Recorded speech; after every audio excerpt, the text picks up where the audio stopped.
So for the last month we've been doing a lot.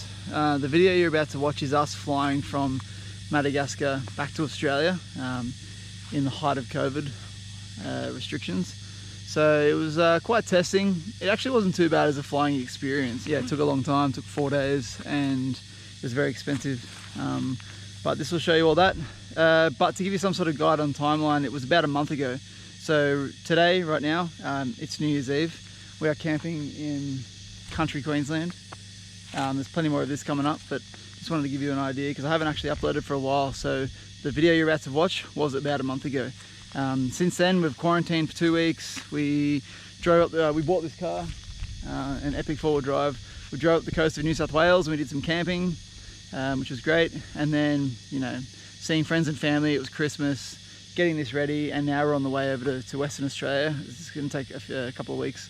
So yeah, just to give you a bit of a timeline before you watch this video, but there's plenty more coming. I've got a lot of footage I've been filming the whole time, so yeah, enjoy. I'm not that girl that I used to be. Sometime I'm more than words. I'm beyond what I once was. I don't believe in love it. Hey, hey. If I want something, I got it. Hey, hey. Oh baby, I don't need love me. Hey, hey. Cause I love I cannot buy it. Wasn't real with you, boy. Real, wasn't real with you, boy. You won't give me too much chances. I don't care if I am fancy brighter. Yeah, yeah, oh boy, I'm telling goodbye, I'm telling goodbye, yeah, oh boy, I'm telling goodbye, I'm telling goodbye.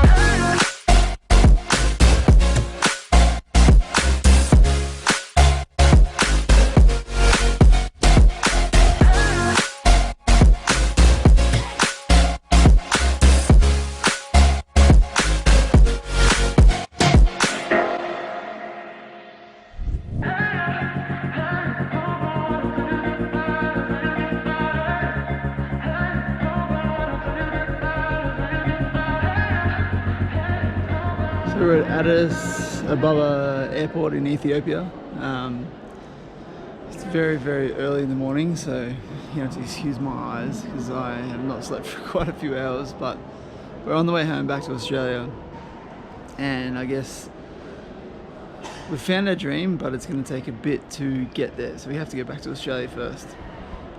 It's all going to be positive, and there's a lot of very cool things on the horizon, but for now, it means that we have to go back to Australia, and that's cool. It's going to mean a pretty big adventure on the way home. It's cost us a lot of money to get home, and plus we have to quarantine. I'm just going to be careful with this mask because I'm kind of back in reality now. Being that we're not in Madagascar, we're back in reality, and social distancing and masks and shit are actually a real thing. So we have to get used to that. Katie's asleep, as you can see.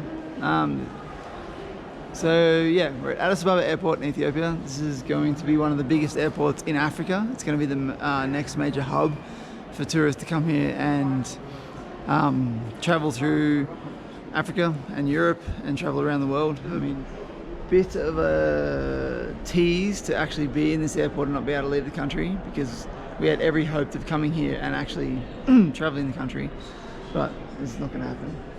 Which kind of sucks, but it is what it is.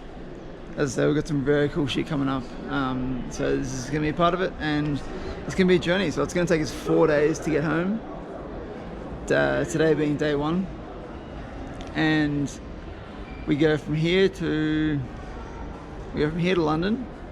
So we're from Nosy to here to Ethiopia to London, and then we're in London for about 27 hours, so we have to self-quarantine in a hotel there, and then we go from London to Hong Kong, and then we're in Hong Kong for 11 hours, and then after Hong Kong we go to New Zealand, and then New Zealand, Sydney, where we have to actually mandatory quarantine for 2 weeks.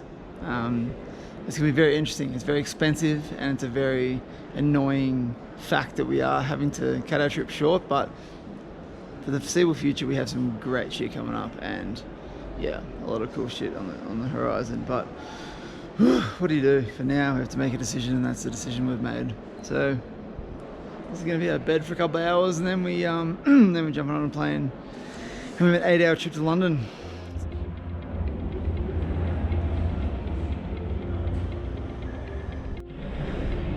This guy that you can see behind me, that's probably maybe a dot in the distance, but he's lying down on the bed.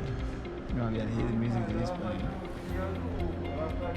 Walked up to that bed, took his shoes off, blew his nose on the ground. Like Bushman blew his nose on the ground, and laid down and then started playing loud techno. So he's not only a public nuisance, he's literally a health hazard because he's playing his nose. People watching at the airport is so fun. It's also getting later and later, as you can probably tell by the tone of my voice. Katie's still asleep. Kinda. We're still waiting. I think we're boarding in about half an hour. So we're gonna hold on to that. No, I'm just denying it, but yeah, just had to update you on that. Old man blowing his nose on the ground when there's a global pandemic about people getting sick. He decides to blow his nose on the ground. What a piece of shit. I just look back on the video and you can't see him. So if I do that, you might be able to see him. A filthy public nose blower.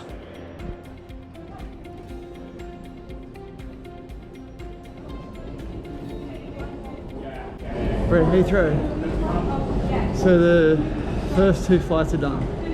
And we're here for about 27 hours, then we fly to Hong Kong. So we have to self-quarantine in a hotel here. So I'm snotty as and I'm scared to blow my nose. Because everyone thinks I'm fucking sick.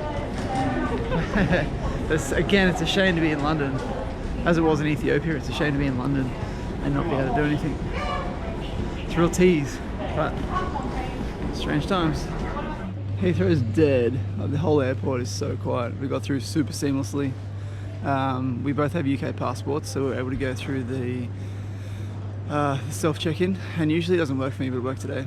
I was able to get a coffee, and yeah, our bags came straight out, so far so good. Doesn't really seem to be much issue with getting through at the moment. I mean, I figure if you're traveling and you're not a resident, it's probably going to be a bit harder. Stands to reason. Yeah, weird. I thought it was going to be an absolute nightmare, but it's actually been fine.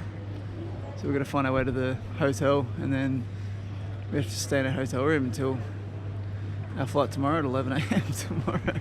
It's currently like 7:30 in the morning here on a Wednesday, and we leave at 11:30 on a Thursday. So not really sure what we're going to do today, but I guess it's going to be a lot of lying down and a lot of watching movies. Back in the Western world, it's a strange feeling, to be honest. I mean, we're in the tiniest of tiny hotel rooms. Staff are very nice. There's the Leonardo Hotel near Heathrow. This is our beautiful view. Looks like something off an SBS documentary about England. England is still the biggest novelty to me. I'll turn this news down. I've never really been to England for holidays, so I love coming here. Katie lived here, so she has different views on England, but yeah, I freaking love this place. It's so cool. But yeah, this is where we're going to be for the next 24 odd hours. The only thing this room sparks in me is a bit of anxiety at the fact that we might get a room like this for 2 weeks in Sydney. I hope that's not the case. So fingers crossed, because this room is freaking puny. Yeah, but we made it to the room, and we're gonna sit here and watch this.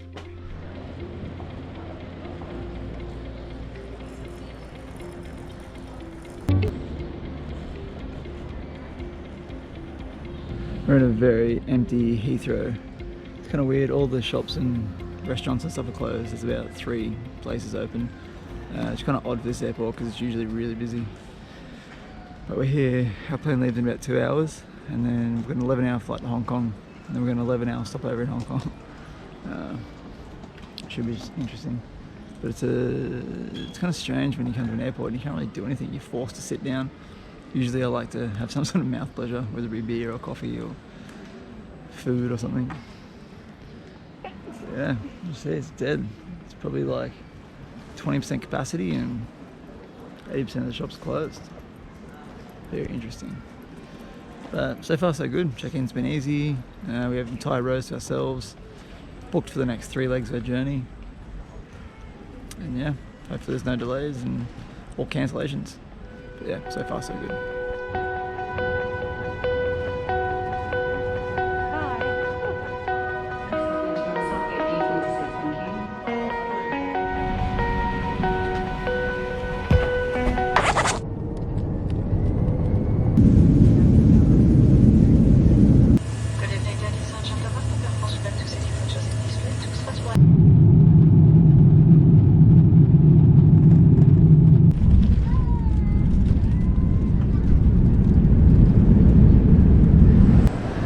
Katie loves it when I turn the camera on as soon as we get off the airplane.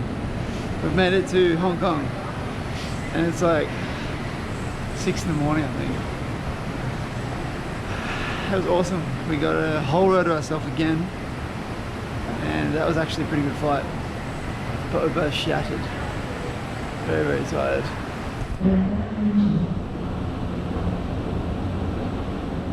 So we flew from London to Hong Kong. And the way that we kind of flew straight over Eastern Europe and then all the way over Russia. And once we got to kind of Eastern Russia, it was amazing to sort of see like a cluster of little villages and towns and what have you in the middle of nowhere, and my imagination just goes wild. Oh man, I know nothing about Eastern Russia, you know. You see all those like little towns and villages from way up where we were, like we were pretty high up. Yeah, it's amazing. And then we kind of entered into the northwestern part of China, and there's just these like mega cities that you see that are so bright that they light up the clouds around them, and it kind of looks like nebulas in the universe. I love that. The best part about flying is that, especially when you fly a different kind of route that you haven't actually taken before, you can see parts of the world that you may never see on the ground, but it's nice to see it from the sky. So I guess it's the next best thing. Ooh, we're buggered. So we have 11 hours here in Hong Kong airport. There's a lounge that we can take, it's 100 US each, but you only get it for 5 hours.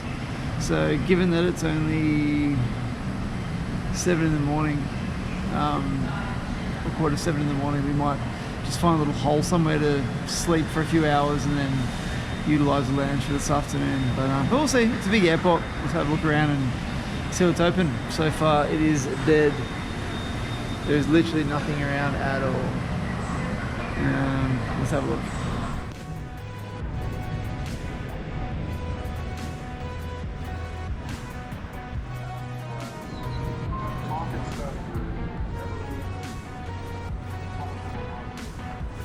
We pretty much just found a flat lounge in the corner of the airport and we've been nodding in and out of sleep for the last few hours. I'm so wrecked. Katie's stronger than me. Katie's what? Stronger. I'm buggered. When my body shuts down, I just need to sleep. And Katie found the only flat seats in the entire airport. And there was no one there except a few workers with really loud walkie-talkies. But yeah, we've got 3 hours until we take off. So we're going to try and find the bar. That's my suggestion. That's what I'm bringing to the table.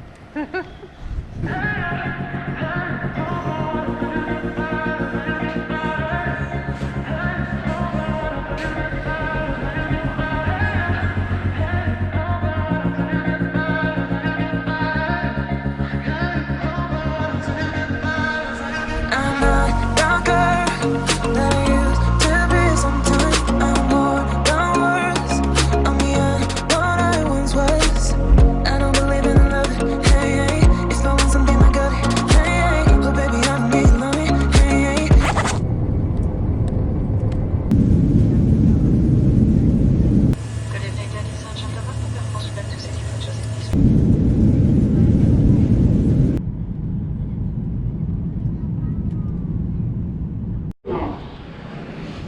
We're in New Zealand. It was actually a pretty good flight. Again, empty. Again, rose to ourselves. And yeah, I mean, I slept for basically the whole thing. It was about 10 hours.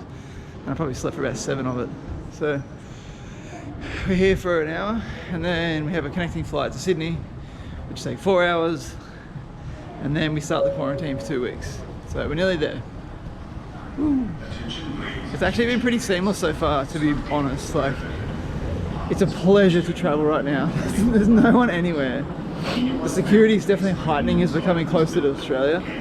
Like, as we got off the plane then, there was just so many cops with like guns, and there was dogs, and it's a bit full on. But yeah, it's just you get roast yourself, and the service is great, and everyone leaves you alone. It's nice. So I recommend traveling through a pandemic. Well, I've been down to Georgia. I've seen the streets in the west.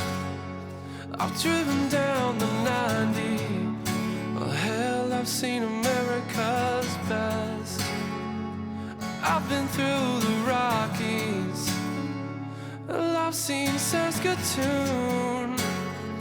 I've driven down the Highway 1, just hoping that I'd see you soon. 'Cause I'm coming home. I'm coming home. I'm coming home. I'm coming home. To Sydney. I pretty much slept that whole flight. Fuck me, I'm glad those flights are over. Now to deal with the shit show of Sydney Airport, and then head off to our quarantine for 14 days. Woo. So we'll see how this goes. Hopefully it's easy, but I doubt it. So we've just been let into our quarantine room. This is our home for 2 weeks, and it's so fucking small. It is tiny. Oh, we got escorted. I couldn't film anything because they made it strict rules to not film anyone of authority. But we got escorted by police. Then we got here, and there's army and air force and fucking cops and security, and it's all a big bit of an overkill. We have a view of pretty much nothing, and yeah, I was going to maybe do some diaries for the next 2 weeks, but I doubt it. I'm just going to be trying to cheer myself up for 2 weeks, I reckon. Plenty of room to do some exercise. Oh, yeah. I'm going to get drunk. She can do that. At least we have a chair. We have one chair, so we can break things up. 2 weeks. Let's do it.